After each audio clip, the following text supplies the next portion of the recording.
Welcome to the next lesson, placing your first inventory order. Here's what we're going to cover: what you should have already prepared so that you're ready to order your inventory, what exactly to say to the supplier, how much you can expect to pay upfront versus later, and then how to actually pay for your inventory. Now, here's what you need to gather before placing your order. You'll need your company name or your name if you don't have a company. Now, this will be important for importing the product. They have to have that. You'll need your product name because they'll put this on the invoice and on the shipping documents. Your logo design, and that's assuming that you're putting your logo on the product itself. The number of units you'll be ordering.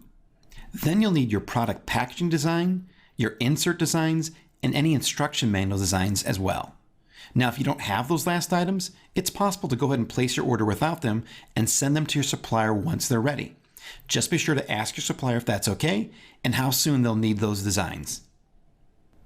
Here's what you'll be sending to your supplier. You'll use the inventory order message template, but keep in mind, it's just a basic template and every order is different, so you'll need to modify it quite a bit. You want to give them all the information and designs for your product.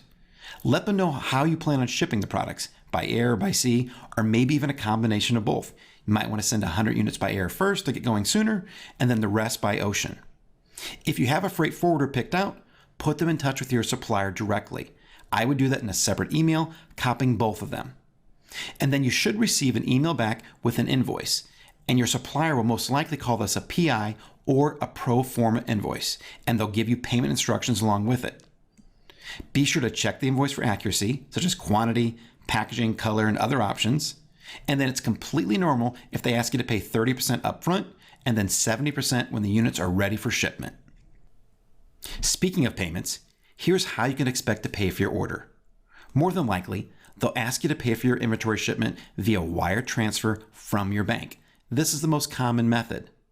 If you can pay via PayPal, however, it's not uncommon for your supplier to ask you to pay the PayPal fees, which are usually around 4%.